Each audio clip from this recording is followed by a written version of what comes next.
प्यारे विद्यार्थियों, soil mechanics के इंट्रोडक्शन टॉपिक के पार्ट 2 में आपका स्वागत है। पिछले लेक्चर में हम लोगों ने बात किया था सॉइल की विभिन्न डिफिनीशन के बारे में, सॉइल मैकेनिक्स के बारे में और फॉर्मेशन ऑफ सॉइल के बारे में चर्चा किया था। आइए थोड़ा सा उसका रिवीजन कर लेते हैं। कल हम लोगों ने सॉइल के विभिन्न डिफिनीशन के बारे में बात किया था। पहली डिफिनीशन आपकी थी एग्रीकल्चरिस्ट डिफिनीशन। एग्रीकल्चरिस्ट डिफिनीशन में सॉइल को डिफाइन किया गया था कि पृथ्वी की वह परत जिसमें पौधे उग सकें और अपना विकास कर सकें, ग्रो कर सकें और अपना विकास कर सकें। इसी तरह दूसरी डिफिनीशन जो कि जियोलॉजिकल डिफिनीशन थी, भूवैज्ञानिकों के अनुसार, इसमें बताया गया था कि अर्थ की वह ऊपरी परत, वह पतली लेयर जिसमें पौधों की जड़ें पाई जाती हैं या नमी होती है, और इसके अलावा जो शेष भाग होता है उसे रॉक कहते हैं। ये जियोलॉजिकल डिफिनीशन थी। इसके अलावा जो तीसरी डिफिनीशन हम लोगों ने देखा था, इंजीनियरिंग डिफिनीशन। इंजीनियरिंग डिफिनीशन के अकॉर्डिंग अर्थ की वह ऊपरी लेयर जो डिसइंटीग्रेटेड रॉक या खनिज मिनरल, इनऑर्गेनिक या ऑर्गेनिक या दोनों ही कंपाउंड से बने होते हैं। इसके बाद सॉइल मैकेनिक्स के बारे में हम लोगों ने देखा था। जैसा कि हम लोगों ने पिछली क्लास में सीखा था कि सॉइल मैकेनिक्स के पिता फादर डॉक्टर कार्ल टरज़ागी, जिन्होंने 1925 ईस्वी में ERDV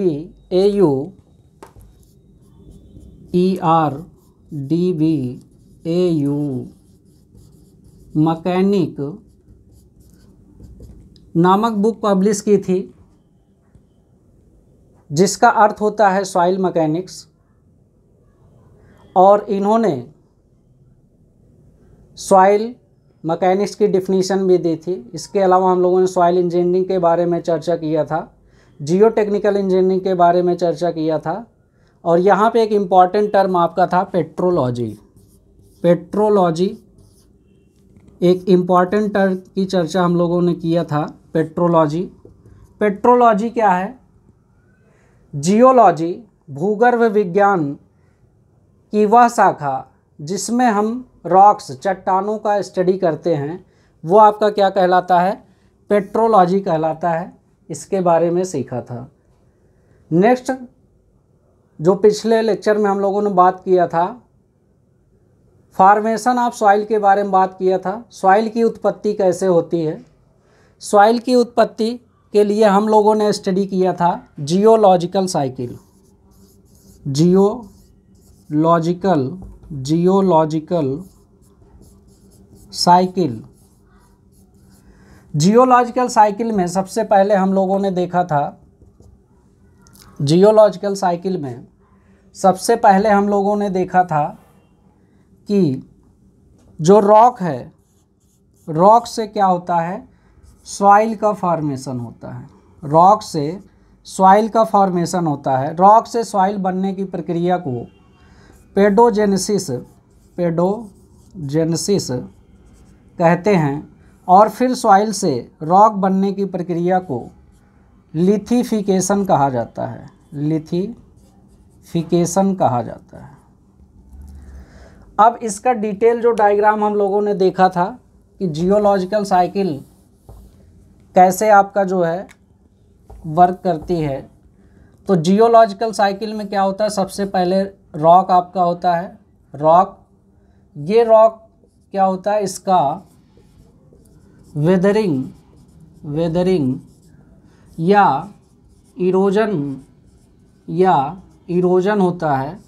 इसके बाद जो है वेदरिंग या इरोजन होने के बाद, मतलब चट्टान जो है अपने मूल स्थान से उसके छोटे छोटे पार्टिकल टूट करके उससे अलग होते हैं। फिर वो जब टूट करके वहाँ से क्या होते हैं, उनका फिर ट्रांसपोर्टेशन होता है। ट्रांसपोर्टेशन होता है, दूसरे स्थान पर ट्रांसपोर्ट होते हैं, फिर ट्रांसपोर्ट होने के बाद किसी दूसरे स्थान पर जाकर वो डिपॉजिट हो जाते हैं, जमा हो जाते हैं, तो ये प्रक्रिया डिपोजिशन कहलाती है। डिपोजिशन ये जो होता है आपका सॉइल फॉर्म होता है डिपॉजिट होने के बाद, ये सॉइल फिर से क्या होती है, अपहीवल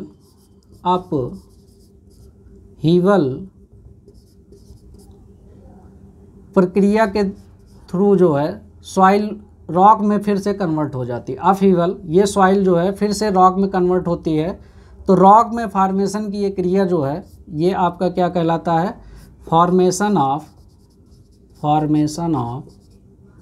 रॉक। अपहीवल जो है ये रॉक का फॉर्मेशन है, ये अपहीवल। तो सबसे पहले रॉक जो है उसका वेदरिंग या इरोजन होता है, फिर ट्रांसपोर्टेशन होता है, फिर डिपोजिशन होता है, इसके बाद अपहीवल होता है, फॉर्मेशन ऑफ रॉक।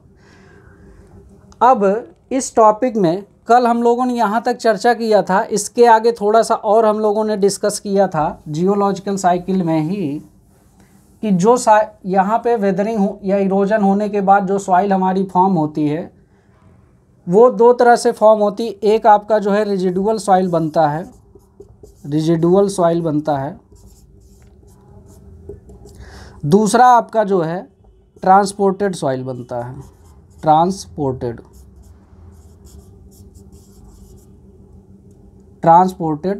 सॉइल।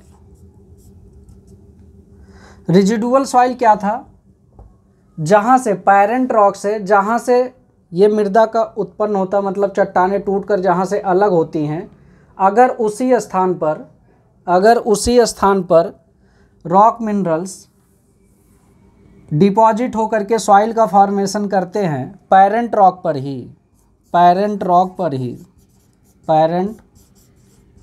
पर ही, तो इस प्रकार की सॉइल आपकी क्या कहलाती है, रेजिडुअल सॉइल कहलाती है। ट्रांसपोर्टेड सॉइल में क्या बताया था मैंने आपको, ट्रांसपोर्टेड सॉइल में जब वेदरिंग या इरोजन होने के बाद ट्रांसपोर्ट होकर के दूसरे स्थान पर सॉइल का फॉर्मेशन होता है, डिपॉजिट होकर सॉइल बनती है, तो ये आपका ट्रांसपोर्टेड सॉइल कहलाता है। तो इसमें आपका हो जाएगा पैरेंट रॉक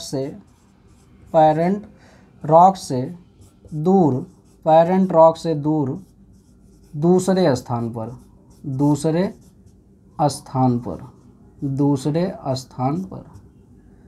ये दूसरे स्थान पर जमा होकर बनता है। अब इसके आगे हम लोग बात करेंगे ये आपका जो है वेदरिंग या इरोजन के बारे में। इस लेक्चर में हम लोग बात करेंगे वेदरिंग या इरोजन सॉइल का कैसे होता है, वेदरिंग या इरोजन कैसे होता है, जो चट्टानें होती हैं उनका वेदरिंग या इरोजन होकर के सॉइल का फॉर्मेशन होता है, और ट्रांसपोर्टेशन कैसे होता है, किन किन मीडियम से ट्रांसपोर्टेशन होता है, और सॉइल डिपॉजिट कैसे होती है, इसके बारे में हम लोग ये जो जियोलॉजिकल साइकिल है इसका कंप्लीट स्टडी करेंगे हम लोग इस वीडियो में, पार्ट 2 में। तो आइए हम लोग स्टार्ट करते हैं। सबसे पहले यहाँ पे जो है वेदरिंग या इरोजन के बारे में जानते हैं। वेदरिंग या इरोजन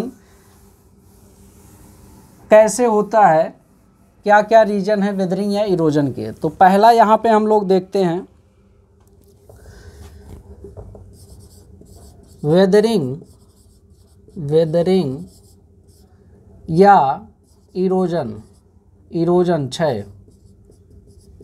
रॉक का वेदरिंग या इरोजन क्षय कैसे होता है, तो ये आपका दो प्रकार से होता है। कैसे होता है, दो प्रकार से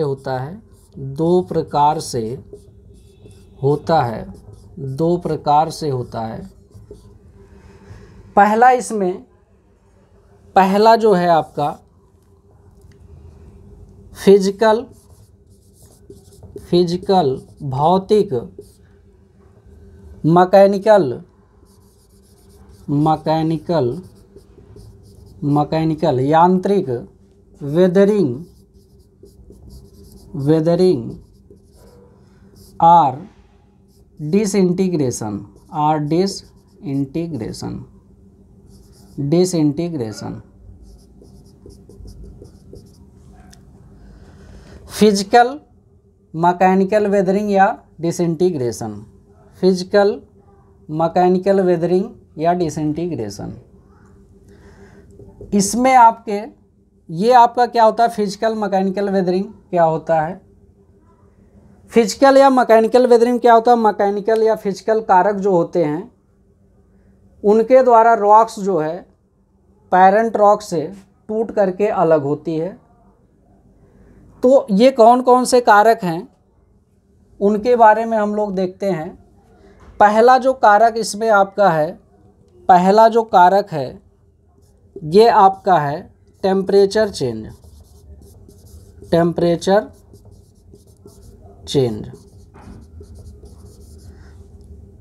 दूसरा जो कारक इसमें आपका है, दूसरा जो कारक है वेजिंग एक्शन ऑफ,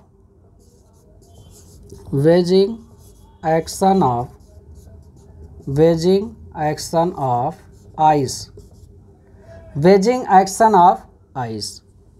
तीसरा जो कारक है फिजिकल या मैकेनिकल वेदरिंग में या डिसइंटीग्रेशन में वो आपका है spreading of, spreading of roots, spreading of roots of plants, roots of plants. चौथा जो कारक है इसमें आपका ये है अब्रेजन, घर्षण, अब्रेजन, घर्षण, घर्षण के कारण होता है। अब इसको डिटेल में हम लोग समझते हैं, डिटेल में हम लोग देखते हैं। ये आपका जो है टेम्परेचर चेंज के कारण कैसे आपका जो है, टेम्परेचर चेंज के कारण कैसे आपका जो है सॉइल का फॉर्मेशन होता है या आपका रॉक के पार्टिकल जो हैं वो डिसइंटीग्रेट होते हैं, वहाँ से टूट करके अलग होते हैं। तो टेम्परेचर चेंज का मेन रीज़न आपका क्या होता है, टेम्परेचर चेंज या पीरियडिकल जो टेम्परेचर चेंज होता है मौसम के अकॉर्डिंग, आपका ठंडी आती है, गर्मी आती है, बारिश होती है। तो टेम्परेचर वेरिएशन जो आपका होता है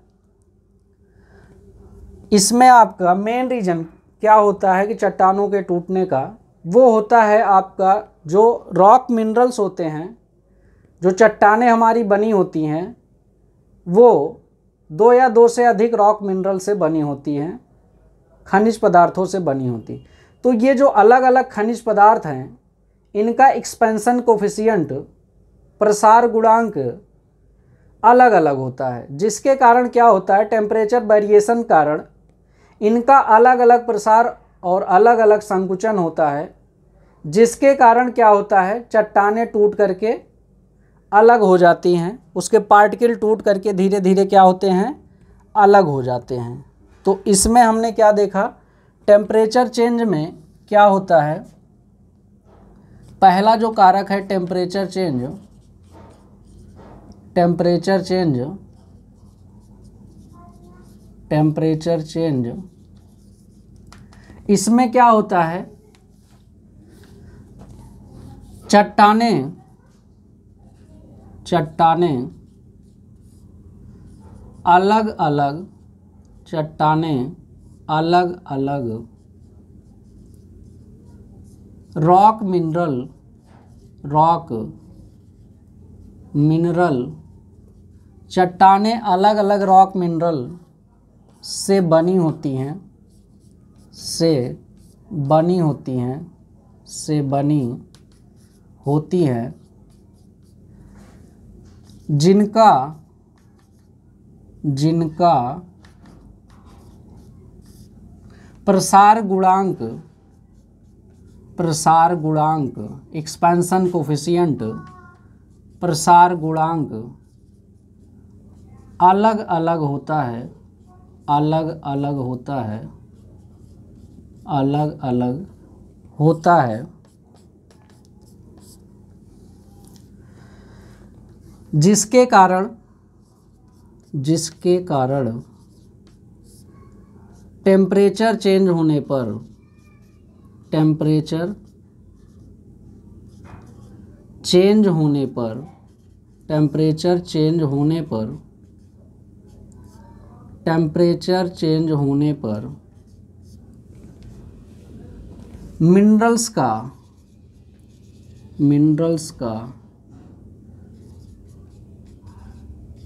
अलग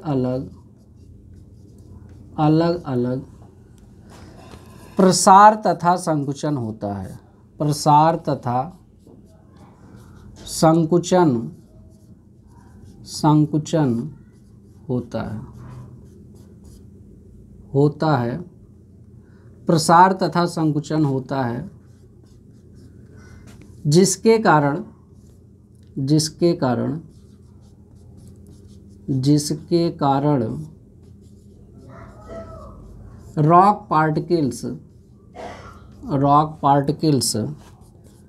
रॉक पार्टिकल्स टूटकर अलग हो जाते हैं।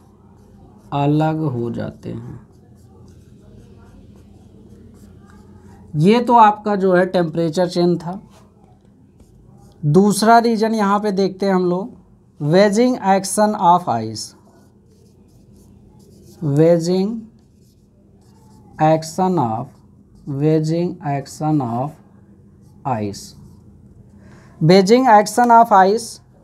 Waging action of ice. इसमें क्या होता है? वेजिंग एक्शन ऑफ आइस, चट्टानों के बीच में जो छोटे छोटे क्रैक्स डेवलप होते हैं या गड्ढे होते हैं, उसमें क्या होता है, कोल्ड सीजन में, ठंडी के सीजन में जो वाटर होता है वो जम करके बर्फ़ बन जाता है। और जैसा कि आपको पता होगा कि पानी जमने के बाद जब बर्फ़ बनता है तो बर्फ़ का आयतन अधिक होता है। बर्फ़ का आयतन क्या होता है? अधिक होता है। अधिक होने के कारण जो क्रैक्स में पानी है या गड्ढों में पानी है, तो वो क्रैक्स क्या होते हैं, जब आयतन उसका बढ़ेगा बर्फ़ का, तो वो क्रैक्स धीरे धीरे बढ़ने लगते हैं। क्रैक्स बढ़ने के कारण क्या होगा, फिर चट्टानें टूट करके क्या होंगी, अलग हो जाएंगी। तो इसमें क्या होता है, ठंडी के सीज़न में या कोल्ड सीजन में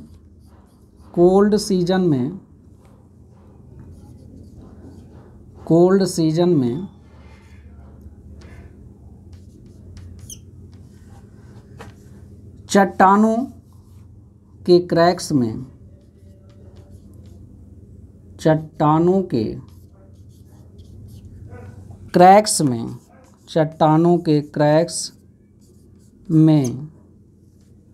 पड़ा पानी जमने के कारण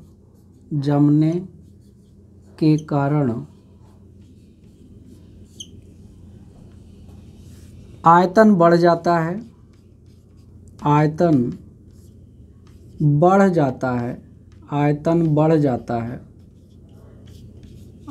बढ़ जाता है। जिसके कारण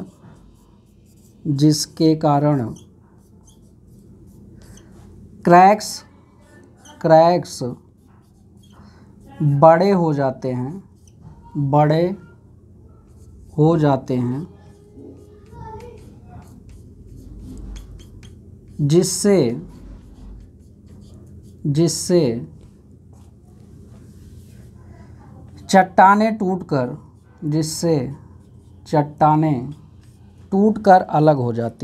जिससे चट्टानें टूटकर अलग हो जाती हैं।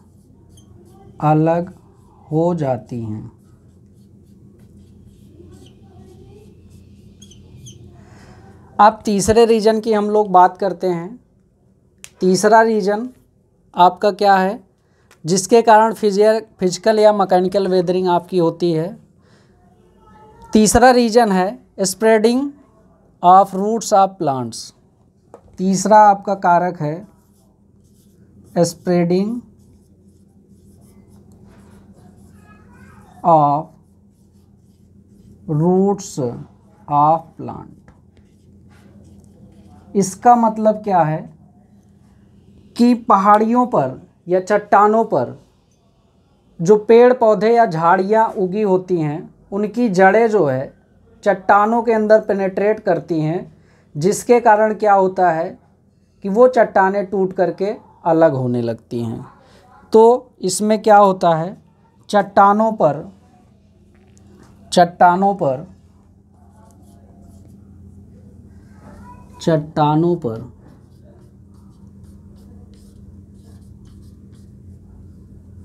उगी हुई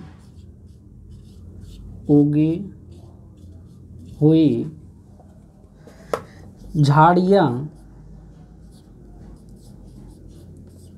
पेड़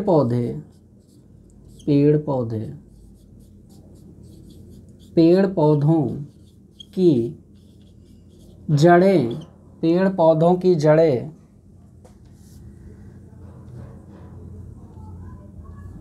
चट्टानों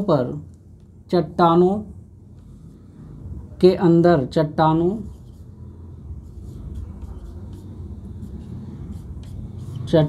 पर घुसती हैं, जिससे चट्टानें टूटकर अलग हो जाती हैं, जिससे चट्टानें टूटकर अलग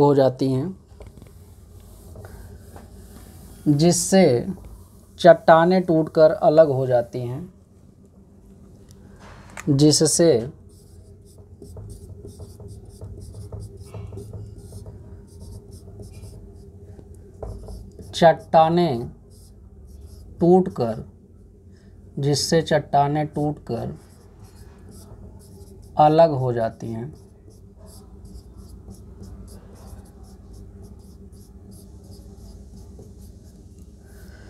और चौथा कारक जो है, ये चौथा कारक आपका है एब्रेजन। चौथा कारक एब्रेजन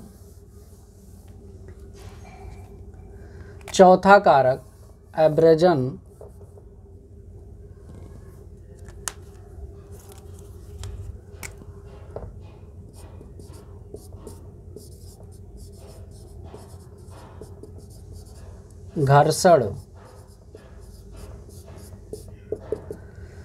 एब्रेजन किसके कारण होता है? एब्रेजन आपका वाटर, विंड, ग्लेशियर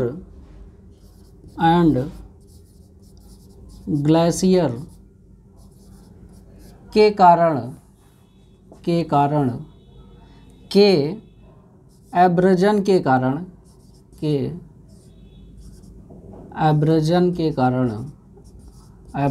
के कारण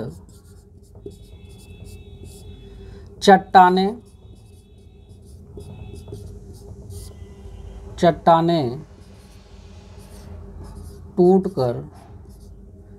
टूटकर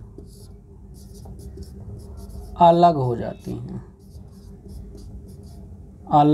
जाती हैं।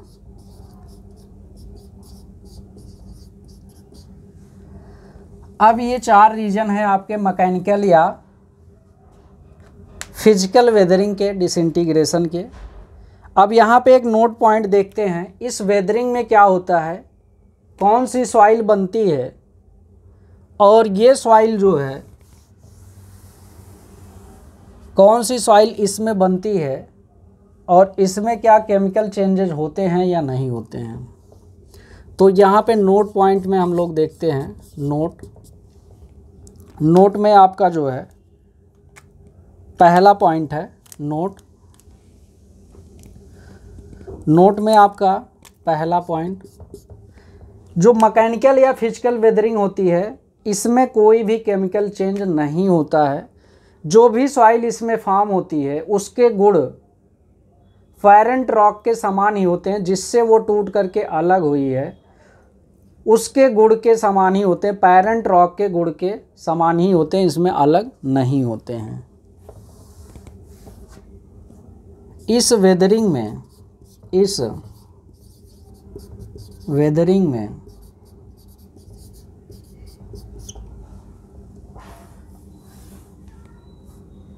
कोई केमिकल चेंज नहीं होता है, कोई केमिकल चेंज नहीं होता है, कोई केमिकल चेंज नहीं होता है। सॉइल के गुण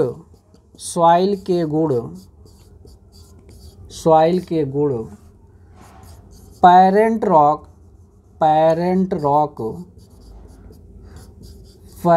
रॉक के समान ही होता है। दूसरा नोट पॉइंट यहाँ पर है, दूसरा नोट पॉइंट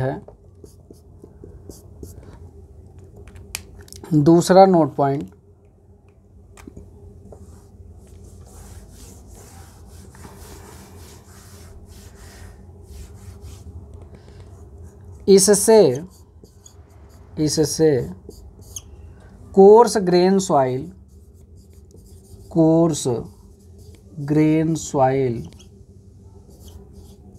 या कोर्स ग्रेन सॉइल को कोहेजन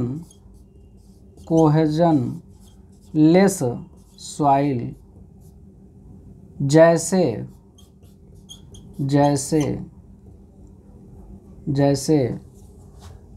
ग्रेवल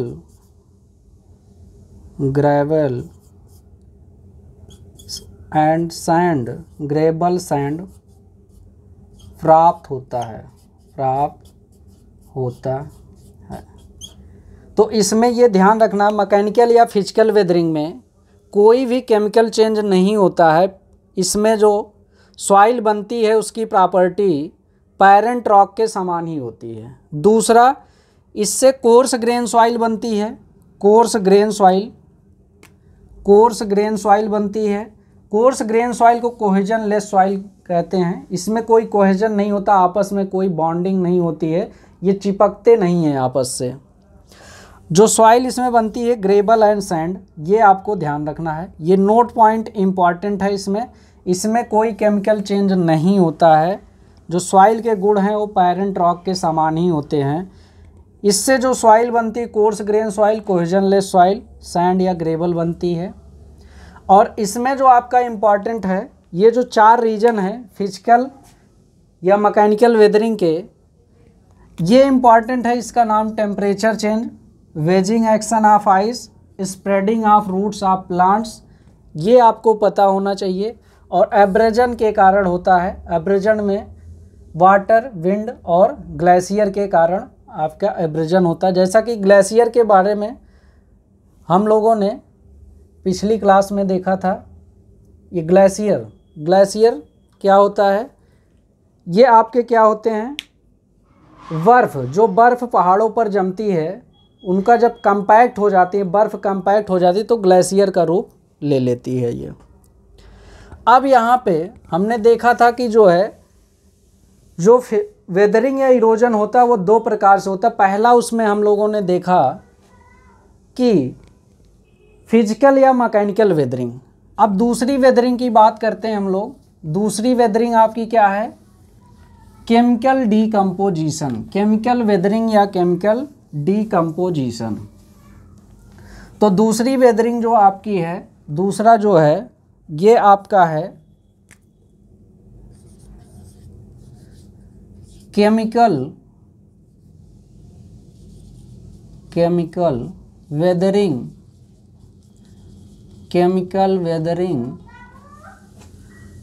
या डीकम्पोजिशन।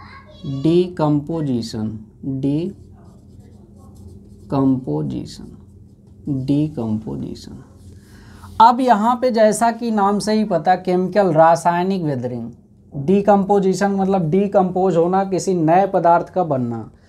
तो केमिकल वेदरिंग में क्या होता है कि इसमें जो भी सॉइल बनती है उसके गुण पैरेंट रॉक से डिफरेंट हो जाते हैं, क्योंकि इसमें जो है केमिकल चेंजेज हो जाते हैं। जो रॉक है जब वो सॉइल में कन्वर्ट होता है तो केमिकल चेंजेज इसमें हो जाते हैं।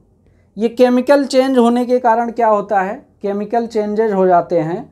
केमिकल चेंज होने के कारण क्या होता है, उसकी प्रॉपर्टी क्या होती है, चेंज हो जाती है। जो पैरेंट रॉक की प्रॉपर्टी है उससे डिफरेंट हो जाती है। ठीक, तो इसमें आपको ध्यान देना है कि जो केमिकल वेदरिंग या डीकम्पोजिशन है इसमें क्या होता है, इसमें या इससे लिख लीजिए, इससे बनने वाले सॉइल, इससे बनने वाली सॉइल के गुण, सॉइल के गुण प्रॉपर्टी, सॉइल के गुण प्रॉपर्टी पैरेंट रॉक से, पैरेंट रॉक से, पैरेंट रॉक से अलग होती है, अलग होती है, क्योंकि केमिकल वेदरिंग के कारण, क्योंकि केमिकल वेदरिंग के कारण, क्योंकि केमिकल वेदरिंग के कारण, केमिकल वेदरिंग के कारण original rock mineral, original rock mineral, original rock mineral new rock mineral, new rock mineral, new rock mineral clayey soil, clayey soil, clayey soil new rock mineral में change हो जाता है, change हो जाता है, यानी कि रासायनिक परिवर्तन हो जाता है, यानी कि रासायनिक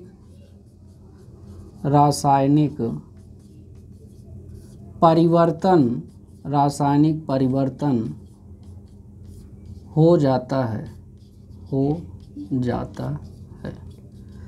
अब इससे जो सॉइल आपकी बनती है, इससे जो सॉइल बनेगी, इससे fine grain soil, fine grain soil, fine grain soil या cohesive soil, cohesive soil, fine grain soil या कोहेसिव सॉइल जैसे जैसे जैसे silt and clay, silt and clay बनती है, सिल्ट एंड क्ले बनती है।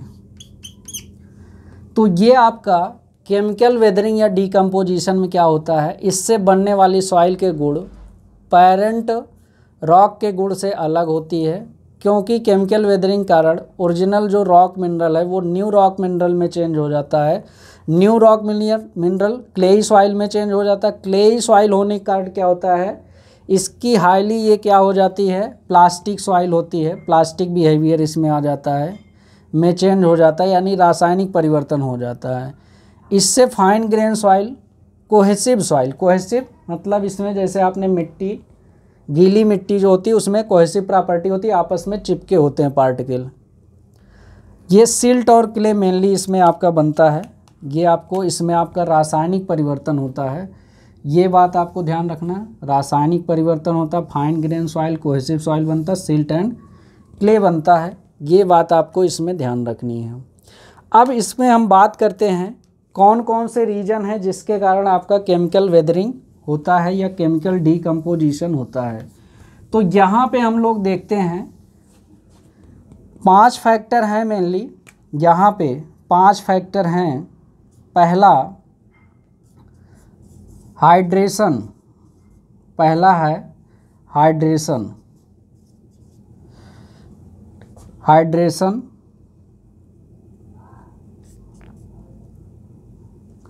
दूसरा आपका है कार्बोनेशन, कार्बोनेशन, कार्बोनेशन या इसी को बोलते हैं लीचिंग, लीचिंग। तीसरा आपका है इसमें ऑक्सीडेशन, ऑक्सीडेशन, ऑक्सीडेशन। और चौथा जो है वो है सॉल्यूशन, सॉल्यूशन। और पांचवा जो है ये आपका है, पांचवा जो इसमें फैक्टर है आपका है हाइड्रोलिसिस, हाइड्रोलिसिस। आइए इनकी डिटेल से हम लोग चर्चा करते हैं। ये 5 नाम आपके लिए इम्पॉर्टेंट है, नाम आपको पता होना चाहिए। आपके एग्जाम में ये पूछता है कौन से वेदरिंग में ये फैक्टर इन्वॉल्व हैं। तो ये आपके केमिकल वेदरिंग के 5 फैक्टर हैं: हाइड्रेशन, कार्बोनेशन, ऑक्सीडेशन, सॉल्यूशन और हाइड्रोलिसिस। अब एक एक के बारे में हम लोग डिटेल से देखते हैं। तो यहाँ पे पहला जो आपका है हाइड्रेशन, पहला फैक्टर हाइड्रेशन। हाइड्रेशन में क्या होता है? हाइड्रेशन का मतलब वाटर के मॉलिक्यूल रॉक से आपके क्या होते हैं, ऐड होते हैं। वाटर के मॉलिक्यूल रॉक से ऐड होते हैं, जिसके कारण उसमें केमिकल चेंज होता है। केमिकल चेंज होने के कारण रॉक के वॉल्यूम में परिवर्तन होता है और डीकम्पोजिशन होता है। तो इसमें हाइड्रेशन में क्या होता है, वाटर मॉलिक्यूल या H2O कह सकते हैं, H2O रॉक से ऐड होता है, ऐड होता है, जिससे रॉक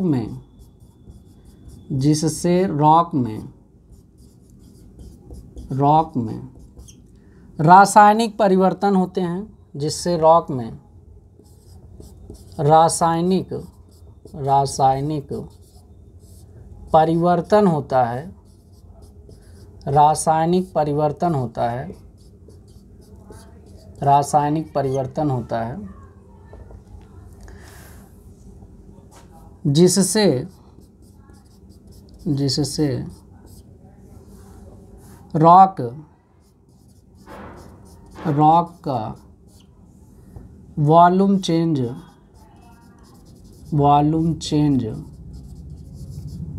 तथा डीकम्पोजिशन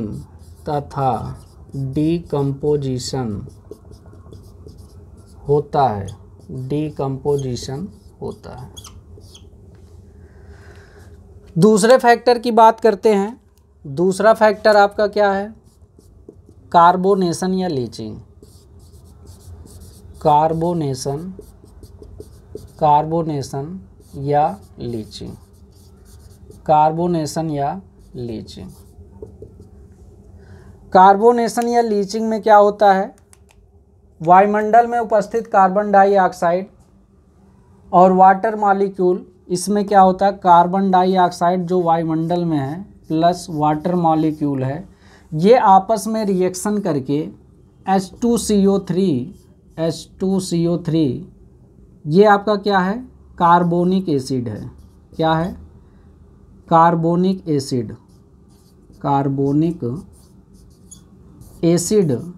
ये कार्बोनिक एसिड है। ये एसिड क्या करता है, फिर रॉक पर जब पड़ेगा तो उसका क्या करता है, डिसइंटीग्रेशन करता है। जो भी ये कार्बोनिक एसिड बन रहा है, वायुमंडल में उपस्थित कार्बन डाइऑक्साइड और वाटर मॉलिक्यूल आपस में रिएक्शन करके क्या बनाते हैं, H2CO3।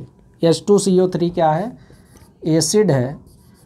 ये आपका नाम इसका है कार्बोनिक एसिड। ये एसिड जब रॉक पर पड़ता है तो उसका डिसइंटीग्रेशन करता है।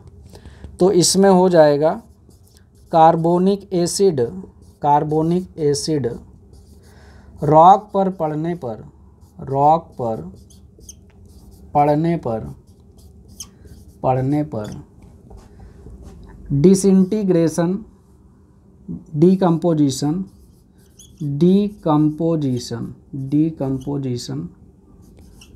करता है। यहाँ डिसइंटीग्रेशन और डीकम्पोजिशन में डिफरेंस है।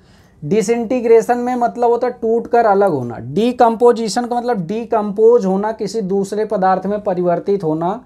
जैसे आपका क्या है, कोई भी बॉडी, जैसे मान लीजिए ह्यूमन बीइंग है या कोई जानवर है, जब वो डेड हो जाता है इसके बाद कीड़े क्या करते हैं, उसको डीकम्पोज करते हैं, खा करके दूसरे मटेरियल में कन्वर्ट कर देते हैं, तो डीकम्पोजिशन होता है इसमें।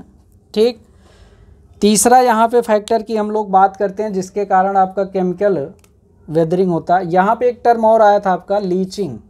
लीचिंग क्या होता है कि ये जो सॉल्यूशन आपका जो एसिड है रॉक पर पड़ता है, फिर बारिश के कारण क्या होता है वो ट्रांसपोर्ट होकर दूसरे स्थान पे जाएगा। लीचिंग में क्या होता है, जैसे आपका इरिगेशन इंजीनियरिंग में लीचिंग आपने पढ़ा होगा।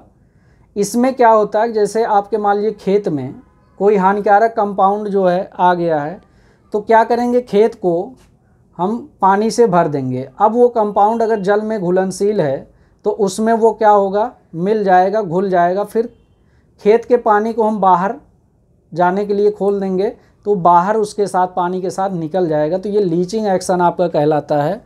वैसे ही इसमें भी होता है सेम टू सेम। जो ये एसिड आप रॉक पे पड़ेगा उसका डिसइंटीग्रेशन मतलब डीकम्पोज करेगा। डीकम्पोज करने के बाद क्या होगा, वो जो है फिर उस पर अगर बारिश होगी तो दूसरे स्थान पे ट्रांसपोर्ट होकर चला जाएगा। तीसरे फैक्टर की हम लोग बात करते हैं। तीसरा फैक्टर इसमें आपका है ऑक्सीडेशन। ऑक्सीडेशन, ऑक्सीडेशन क्या है, वायुमंडल में उपस्थित ऑक्सीजन रॉक पर क्या करता है, रॉक पर पड़ने के कारण क्या होता है, रॉक पर जब पड़ता है ऑक्सीजन तो उस पर रिएक्शन करता है, ऑक्सीडाइज करता है। रॉक को क्या करता है, ऑक्सीडाइज करता है। ये ऑक्सीडेशन आपका जैसे स्टील का रस्टिंग होता है, स्टील पर जो जंग लगता है उसी के समान ही होता है। तो ये आपका ऑक्सीडेशन क्या है, ऑक्सीजन रॉक को ऑक्सीडाइज करता है। ऑक्सीजन रॉक को ऑक्सीडाइज करता है,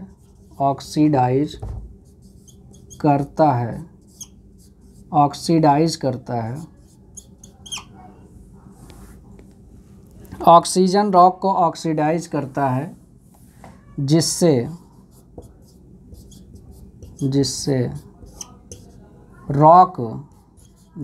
रॉक डीकम्पोज होती है, डीकम्पोज होती है, जिससे रॉक डीकम्पोज होती है। रॉक का ऑक्सीडेशन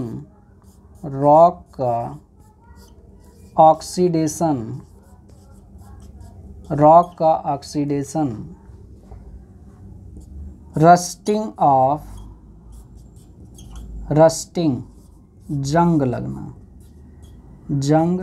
लगना रस्टिंग ऑफ स्टील के समान ही है, रस्टिंग ऑफ स्टील के समान ही है, रस्टिंग ऑफ स्टील के समान ही है। अब यहाँ पे चौथे टॉपिक के बारे में बात करते हैं, सॉल्यूशन। चौथा जो है आपका क्या है, सॉल्यूशन। सॉल्यूशन में आपका क्या होता है, सॉल्यूशन में आपका क्या होता है, रॉक के कुछ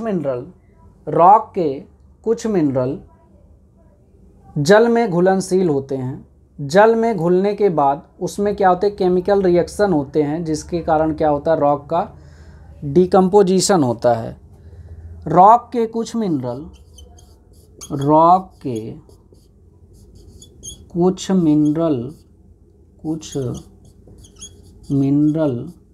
जल में घुलनशील होते हैं, जल में घुलनशील होते हैं, जल में घुलनशील होते हैं, जल में घुलनशील होते हैं, जिससे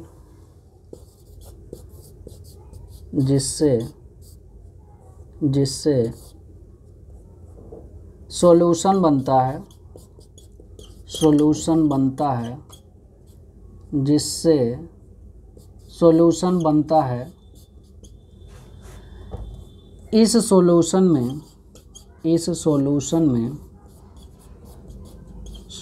में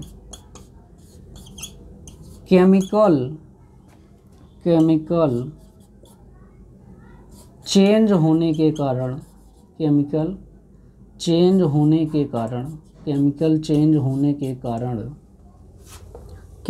चेंज होने के कारण रॉक का डिकम्पोजिशन होता है, रॉक का डिकम्पोजिशन होता है।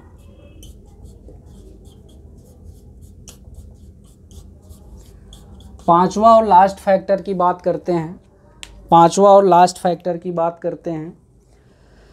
अब यहाँ पे देखिए केमिकल वेदरिंग या डिकम्पोजिशन में आपका जो इम्पॉर्टेंट, इसमें रासायनिक परिवर्तन होता है। जो भी सॉइल बनती है उसके गुण पेरेंट रॉक के समान नहीं होते हैं, उससे अलग होते हैं। ठीक, इसमें जो सॉइल आपका बनता है fine grain soil, cohesive soil या सिल्ट एंड क्ले बनता है। अब पांचवें फैक्टर की बात करते हैं। पांचवा फैक्टर आपका है हाइड्रोलिसिस। हाइड्रोलिसिस में क्या होता है, H2O मॉलिक्यूल जो है H+ आयन और OH- आयन में ब्रेक होता है, टूटता है। पांचवा जो कारक है आपका हाइड्रोलिसिस।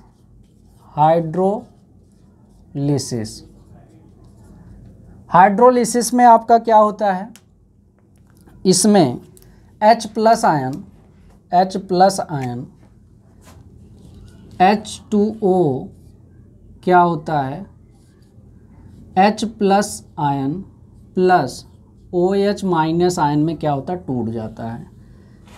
H+ आयन रॉक के मिनरल से H+ आयन, H+ ये आपका केटायन होता है, आयन रॉक के मिनरल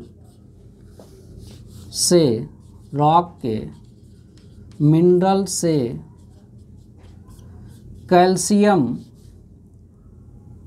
सोडियम, पोटेशियम को डिस्प्लेस करता है।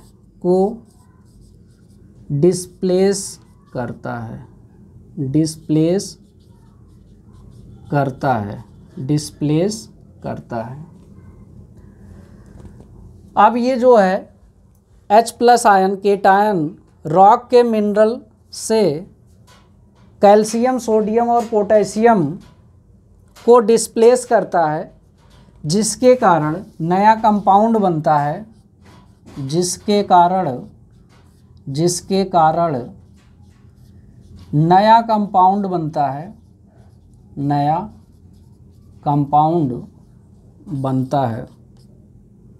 नया कंपाउंड बनता है। ये आपका हाइड्रोलिसिस है।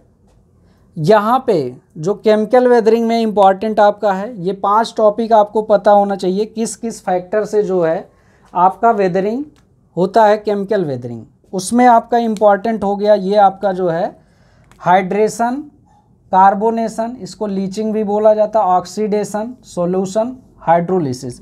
एक एक के बारे में डिटेल्स हम लोगों ने समझा। यहाँ पे नाम इम्पॉर्टेंट है कम्पिटेटिव पॉइंट ऑफ व्यू से। और केमिकल वेदरिंग में रासायनिक परिवर्तन होता है, जो इसमें सॉइल बनती है उस सॉइल के गुण जो है पेरेंट रॉक से डिफरेंट होते हैं, अलग होते हैं, क्योंकि उसमें क्या होता है, केमिकल रिएक्शन होता है। केमिकल रिएक्शन होने के बाद ये जो है, जो ओरिजिनल रॉक मिनरल हमारे क्या होते हैं, new rock mineral clayey soil में कन्वर्ट होते हैं। क्लेई सॉइल की प्रॉपर्टी क्या होती है कि इसमें प्लास्टिसिटी गुण अधिक होता है। अब ये जो केमिकल वेदरिंग का जो सॉइल आपका बनता है वो फाइन ग्रेन सॉइल बनता है, कोहेसिव सॉइल उसको कहते हैं। फाइन ग्रेन सॉइल को कोहेसिव सॉइल भी कहा जाता है। इसमें मेनली आपका सिल्ट एंड क्ले बनता है। हम लोगों ने वेदरिंग या इरोजन के बारे में कंप्लीट बात कर लिया। अब हम लोग आगे बढ़ते हैं। वेदरिंग या इरोजन की बात करने के बाद अब हम लोग आगे बढ़ते हैं और यहाँ पे देखते हैं कि आपका जो है ट्रांसपोर्टेशन, ये जो पार्टिकल का जो है वेदरिंग हुआ है, अब इनका ट्रांसपोर्टेशन कैसे होता है। जो वेदरिंग हुआ है, ये चट्टानों से टूटकर अलग हुए हैं, तो ये दूसरे स्थान पर ट्रांसपोर्ट कैसे होते हैं, क्या क्या मीडियम है, और डिपॉजिट होके कौन सी सॉइल ये फॉर्म करते हैं। डिपॉजिट हो करके कौन सी सॉइल फॉर्म होता है। ट्रांसपोर्टेशन और डिपोजिशन, ट्रांसपोर्ट होकर के एक पर्टिकुलर स्थान पे जमा होंगे, सॉइल का फॉर्मेशन होगा। तो यहाँ से हम लोग देखते हैं कि जो भी यहाँ पे वेदरिंग हुई, ये वेदरिंग के कारण अब जो मिनरल्स हैं वो क्या होंगे, ट्रांसपोर्ट होंगे। रॉक के मिनरल्स क्या होंगे, चट्टान से टूटने के बाद ट्रांसपोर्ट होंगे। तो ट्रांसपोर्टेशन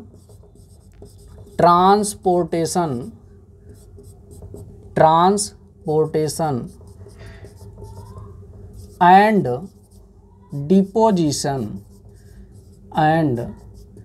डिपोजिशन ऑफ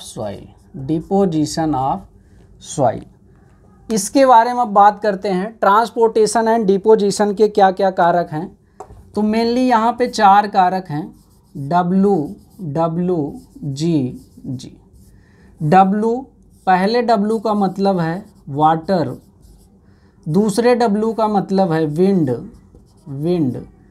पहले G का मतलब है, ये आपका जो है पहले G का मतलब है ग्लेशियर, और दूसरे G का मतलब है ग्रेविटी। एक एक के बारे में डिटेल से हम लोग चर्चा करते हैं। ये पूरे इंट्रोडक्शन टॉपिक का सबसे इम्पॉर्टेंट पार्ट है, यहाँ से क्वेश्चन जनरली आता ही आता है। तो इसको बहुत ही ध्यान से देखना है, क्या क्या इम्पॉर्टेंट बातें हैं यहाँ पर। तो ट्रांसपोर्टेशन एंड डिपोजिशन में पहला जो कारक है उसकी बात करते हैं। ठीक, पहला जो कारक है विंड, यहाँ पे वाटर है तो इसके बारे में बात करेंगे। वाटर ट्रांसपोर्टेड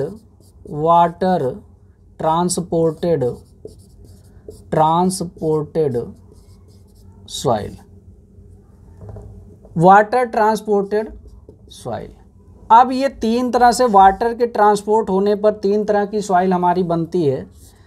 पहला जो है, इसमें आपकी जो सॉइल बनती है एलुवियल या इसको फ्लूवियल सॉइल कहते हैं, एलुवियल या फ्लूवियल सॉइल। अब इसकी मुख्य प्रॉपर्टी क्या होती है, इसके बारे में देखते हैं। एलुवियल या फ्लूवियल सॉइल की मुख्य प्रॉपर्टी क्या होती है, ये कहाँ पे डिपॉजिट होती है। पहला इसमें देखिए, deposited in river bed, deposited मतलब डिपॉजिट होती है, जमा होती है कहाँ पर, वाटर के कारण जो ट्रांसपोर्ट हो रहा है, वाटर के कारण ट्रांसपोर्ट हो रही है सॉइल। वाटर नदियों के साथ जो है किनारे पे जो आपका जो है चट्टानें होती हैं, उनको क्या करता है, वाटर एब्रेजन के कारण घिसते हुए अपने साथ लेके जाता है। तो इसके कारण, वाटर के कारण जो भी सॉइल बनेगी, यहाँ मेनली जो है रिवर के कारण जो है, रिवर का पानी जो है वो बहता हुआ पानी है, तो मेनली ये रनिंग वाटर के कारण बनती हैं। तो डिपॉजिटेड इन, ये जो बनती हैं deposited in river bed are mouth of stream पर डिपॉजिट होती हैं। दूसरा, ये जो सॉइल बनती हैं रनिंग वाटर के कारण बनती हैं।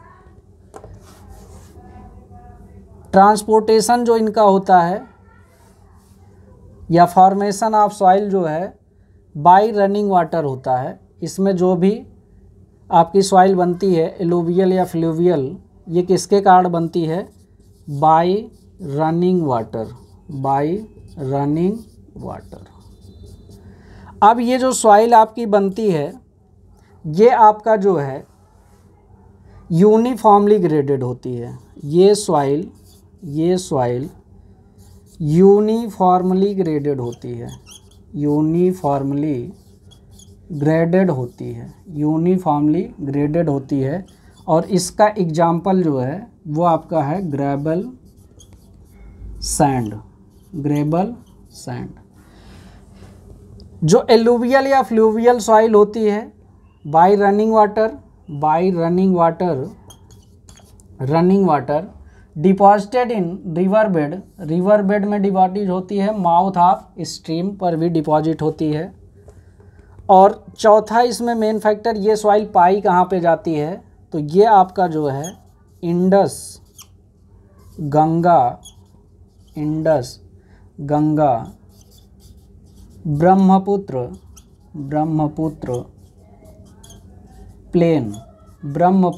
प्लेन में पाई जाती है। यानी नॉर्दर्न इंडिया में जो मेजर आपका सिंधु नदी, गंगा नदी और ब्रह्मपुत्र का प्लेन है, उसमें ये सॉइल मेजरली आपकी पाई जाती है। अब यहाँ पे दूसरे सॉइल की हम बात करते हैं। दूसरा सॉइल आपका है लैकस्ट्राइन सॉइल।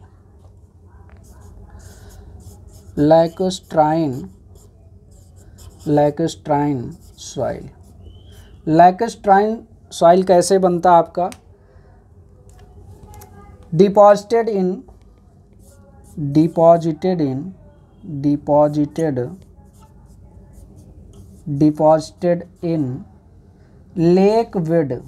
Lake bed. ये क्या होती हैं, लेक बेड में डिपॉजिट होती हैं, डिपॉजिटेड इन लेक बेड।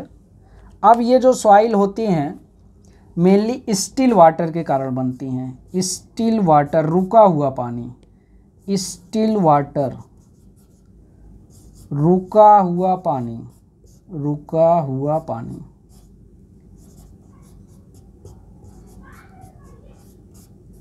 अब इसमें जो सॉइल बनती है, इसका एग्जाम्पल है आपका जो है, इसमें जो सॉइल बनती है silt and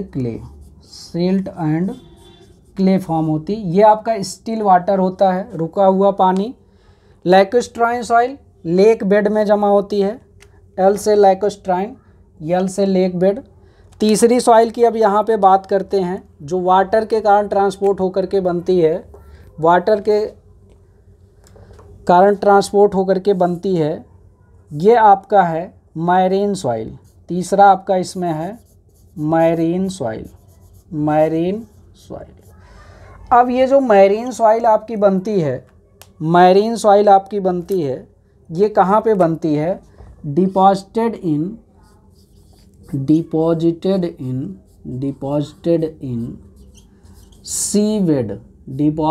in C bed, मतलब समुद्र की तली में ये डिपॉजिट होती है। मेनली जो मैरीन सॉइल होती है उसमें आपका ऑर्गेनिक कंटेंट ज़्यादा होता है, ये आपकी मैरीन सॉइल है। मैरीन सॉइल कहाँ पे बनती है, मैरीन समुद्री, मतलब सी बेड में, मैरीन का मतलब भी समुद्री होता है, तो ये सी बेड में जमा होती है। लैकस्ट्राइन सॉइल लेक के बेड में जमा होती है। वाटर ट्रांसपोर्टेड सॉइल में तीन तरह की, वाटर के कारण ये तीन तरह की सॉइल बनती हैं। पहला इसमें एलुवियल या fluvial, deposited in river bed या mouth of stream, transported by running water से ट्रांसपोर्ट होकर के बनती हैं। ये स्टिल वाटर से बनती है और ये आपका समुद्र के तली में जमा होकर बनती है। इसमें क्या है कि एलुवियल सॉइल की प्रॉपर्टी है कि सॉइल यूनिफॉर्मली ग्रेडेड का मतलब सभी पार्टिकल का साइज यूनिफॉर्म होता है, समान होता है, एक साइज का होता है। इसमें जो एग्जांपल है ग्रेबल और सैंड है आपका। लैकस्ट्राइन सॉइल में जो एग्जांपल है सिल्ट एंड क्ले है, स्टिल वाटर से ये आपका बनता है। तो ये आपका पहला फैक्टर की चर्चा हम लोगों ने किया, वाटर ट्रांसपोर्टेड सॉइल। अब दूसरा यहाँ पे हम लोग चर्चा करते हैं विंड ट्रांसपोर्टेड सॉइल। दूसरा यहाँ पे देखें, पहला हम लोगों ने चर्चा किया, पहला जो है वाटर ट्रांसपोर्टेड सॉइल। दूसरा यहाँ पे देखते हैं विंड ट्रांसपोर्टेड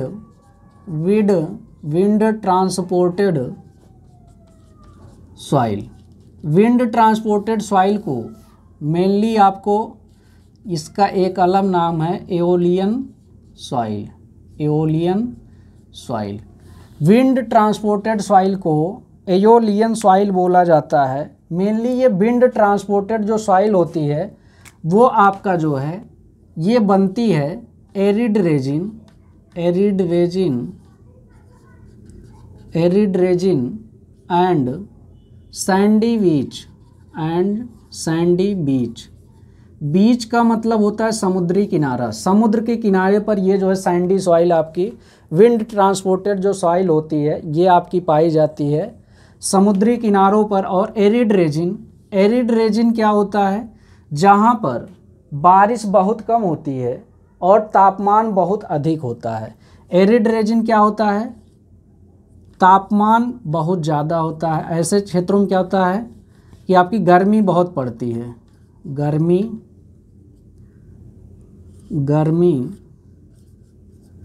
बहुत पड़ती है, गर्मी बहुत पड़ती है,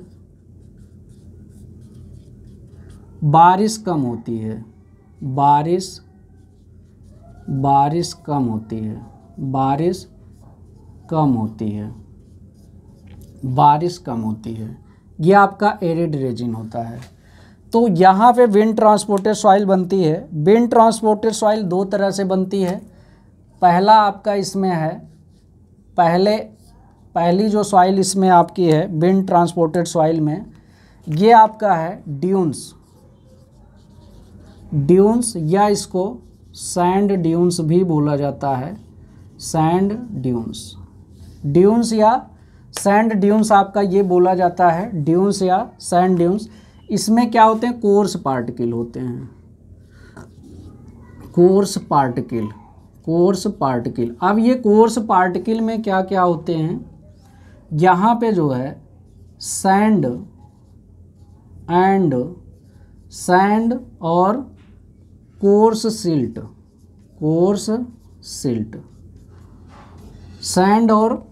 सिल्ट इसमें पाया जाता है आपका। दूसरा यहाँ पे जो सॉइल आपकी होती है ये आपकी सॉइल होती है लॉयस। दूसरी सॉइल क्या होती है, लॉयस बहुत ही इम्पॉर्टेंट है। लॉयस आपका क्या है, इसमें बहुत ही इम्पॉर्टेंट है। इस लॉयस सॉइल में आपका क्या क्या होता है, इसमें आपका जो है फाइन सिल्ट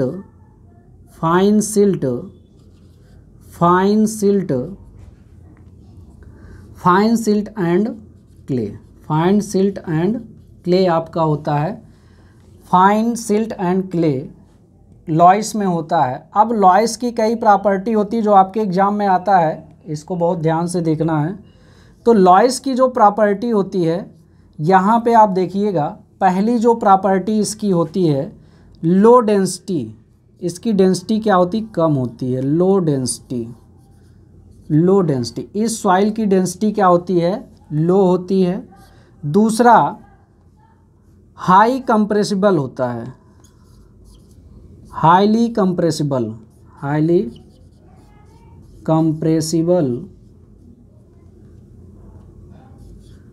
कंप्रेसिबल या हाई कंप्रेसिबिलिटी या कोलैप्सिबल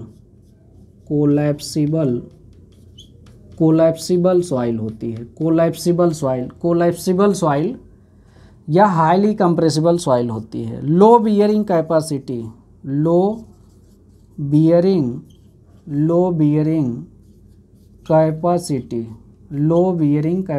आपकी होती है, लो बियरिंग कैपेसिटी होती है लॉयस की। इसकी परमेबिलिटी लार्ज होती है, लार्ज परमिएबिलिटी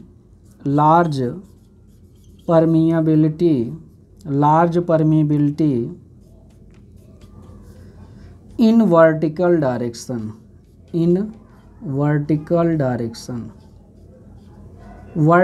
डायरेक्शन में इसकी परमिबिलिटी क्या होती है, लार्ज होती है, इसकी परमिबिलिटी अधिक होती है। ये 4 पॉइंट आपको विशेष रूप से ध्यान देने हैं कि लॉयस सिल्ट एंड क्ले से बनी होती है, लो डेंसिटी इसकी होती है, हाईली कंप्रेसिबल सॉइल है, ये कोलैप्सिबल सॉइल है, लो बियरिंग कैपेसिटी है, large permeability in vertical direction. यहाँ से आपके एग्जाम में क्वेश्चन आते हैं। तीसरा हम लोग यहाँ पे बात करते हैं, तीसरी जो सॉइल आपकी है, तीसरी जो ट्रांसपोर्टिंग मीडियम आपका है वो आपका है glacier deposited soil. Glacier deposited soil. Glacier deposited soil, इसको आपको याद रखना है। Glacial soil, glacial soil, glacial drift, glacial soil, इसमें जो ग्लेशियर से आपकी सॉइल बनती है, ग्लेशियर डिपॉजिट से, ये आपका क्या होता है, glacial soil, glacial drift, glacial drift, glacial drift या glacial till, glacial till, glacial drift, glacial drift या glacial till, glacial soil, glacial drift या ग्लेशियल टिल, या आपका नॉर्मली सिर्फ टिल बोलेगा या कभी ड्रिफ्ट बोलेगा। तो ये ग्लेशियल से आप रिलेट करेंगे तो ये आपको आसानी से याद हो जाएगा।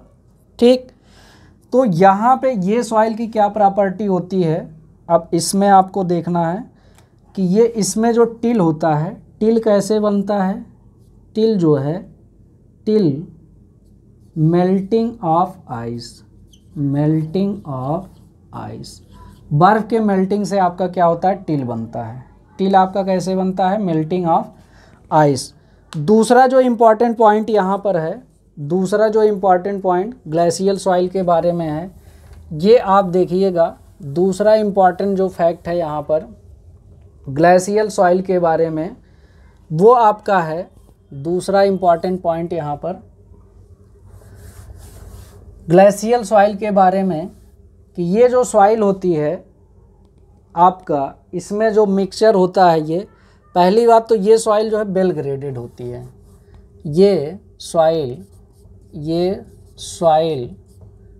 Gravel, sand, silt, gravel, sand, silt, clay, ग्लेबर, सैंड, सिल्ट, क्ले का मिक्सचर होता है। ये वेल ग्रेडेड सॉइल होती है, ये वेल ग्रेडेड सॉइल होती है, ये वेल ग्रेडेड सॉइल होती है। अब ग्लेशियर क्या होता है, ग्लेशियर मैंने पहले भी आपको चर्चा किया। तो ग्लेशियर क्या है, बर्फ़ के कंप्रेस होने से क्या होता है, सॉलिड रूप बर्फ़ ले लेती है। अब इसके साथ जब ये ग्लेशियर क्या करते हैं, स्लाइड करते हैं, टूटते हैं, टूट करके चट्टानों से अलग होते हैं, तो अपने साथ मृदा को भी साथ में ले जाते हैं। तो इसके द्वारा जो सॉइल आपकी बनती है, ग्लेशियल सॉइल बनती है। इससे कौन कौन सॉइल बनेंगे, ग्लेशियल सॉइल, ग्लेशियल ड्रिफ्ट और ग्लेशियल टिल बनेगा। पहला जो इम्पॉर्टेंट पॉइंट इसमें, ये आपका टिल जो है मेल्टिंग ऑफ आइस से बनता है। दूसरा, ये soil gravel, sand, silt, clay का मिक्सचर होता है और ये वेल ग्रेडेड सॉइल होती है। अब चौथी सॉइल की हम लोग बात करते हैं। चौथा जो फैक्टर है इसमें ट्रांसपोर्टिंग मीडियम में आपका जो है, चौथा जो फैक्टर है, फोर्थ आपका जो है, फोर्थ फैक्टर क्या था, gravity transported soil, gravity transported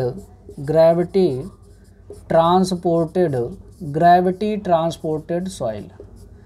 अब ग्रेविटी ट्रांसपोर्टेड सॉइल ये जो आपका होता है, ग्रेविटी ट्रांसपोर्टेड सॉइल, ये ग्रेविटी फोर्स के कारण ट्रांसपोर्ट होता है। ग्रेविटी फोर्स के कारण क्या होता है, ट्रांसपोर्ट होता है। ग्रेविटी फोर्स के कारण क्या होता है, ट्रांसपोर्ट होता है।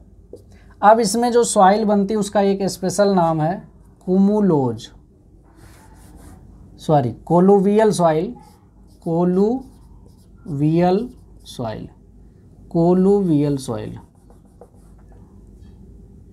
कोलुवियल सॉइल।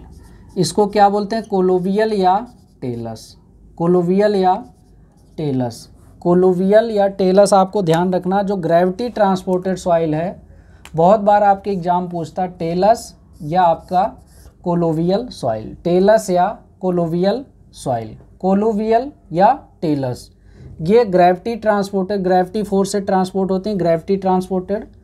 ये जो सॉइल मेनली होती है आपका माउंटेन वैली में पाई जाती है। ये सॉइल माउंटेन वैली में पाई जाती है। ये सॉइल का मतलब टेलस लिख लीजिए। टेलस माउंटेन वैली घाटियों में पाई जाती है। इसमें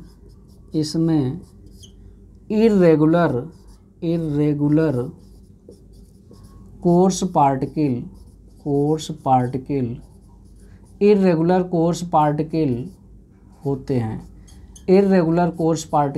होते हैं। तो यहाँ पे ये टॉपिक बहुत ही इम्पॉर्टेंट था। ग्रेविटी ट्रांसपोर्टेड जो सॉइल है, ग्रेविटी फोर्स के कारण ट्रांसपोर्ट होती है। इससे जो सॉइल का नाम दिया गया कोलुवियल सॉइल और टेलस सॉइल। ये जो टेलस सॉइल होता है माउंटेन वैली में पाई जाती है और इसमें इर्रेगुलर कोर्स पार्टिकल होते हैं। इम्पॉर्टेंट जो है, इसका नाम इम्पॉर्टेंट है, ग्रेविटी ट्रांसपोर्टेड, ये आपको ध्यान रखना है। दूसरा आपका तीसरा जो था यहाँ पे ग्लेशियर ट्रांसपोर्टेड सॉइल। इसमें जो सॉइल आपकी बनती है ग्लेशियल सॉइल, ग्लेशियल ड्रिफ्ट या ग्लेशियल टिल आपका बनता है। टिल जो है मेल्टिंग ऑफ आइस से बनता है। ये जो सॉइल है ग्रेवल सैंड सिल्ट क्ले का मिक्सचर होता है और ये वेल ग्रेडेड सॉइल आपकी होती है। और यहाँ पे विंड ट्रांसपोर्टेड में आपका क्या था, विंड ट्रांसपोर्टेड सॉइल को एओलियन सॉइल बोला जाता है। एरिड रेजिन या सैंडी बीच में मिलता है। इसमें दो तरह की सॉइल मिलती है, ड्यून्स या सैंड ड्यून्स। कोर्स पार्टिकल होते हैं इसमें सैंड या कोर्स सिल्ट के। दूसरा इसमें लॉइस होता है, बहुत ही इंपॉर्टेंट है, फाइन सिल्ट एंड क्ले इसमें होता है। इसके ये प्रॉपर्टी आपको विशेष रूप से ध्यान रखने हैं।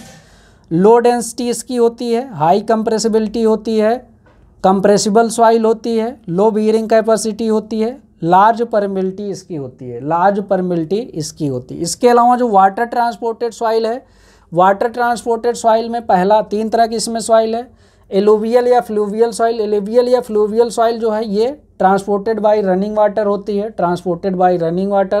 ट्रांसपोर्टेड इन रिवर बेड या माउथ ऑफ स्ट्रीम। ये सॉइल यूनिफॉर्मली ग्रेडेड होती है, इसमें ग्रेबल और सैंड मेनली बनते हैं। ये सिंधु, गंगा और ब्रह्मपुत्र के प्लेन में पाई जाती है मेनली। दूसरा जो सॉइल इसमें है लैकोस्ट्राइन सॉइल, ये आपका है डिपॉजिटेड इन लेक बेड। ये स्टिल वाटर मतलब रुका हुआ पानी में जमता है। लेक में क्या होता है, पानी जो है आपका स्टिल रहता है, रुका हुआ रहता है। झील इसमें सिल्ट और क्ले आपका सॉइल बनता है। मेनली आपका लैकोस्ट्राइन सॉइल पूछता कहाँ पे बनता है, लेक बेड में बनता है। मैरीन सॉइल सी बेड में बनता है। तो ये आपका जो है transportation and deposition of soil आपका कंप्लीट हुआ। नेक्स्ट वीडियो में इसका जो रिमेनिंग पार्ट है वो हम लोग कंप्लीट कर लेंगे। तो इंट्रोडक्शन टॉपिक हमारा कंप्लीट हो जाएगा। धन्यवाद।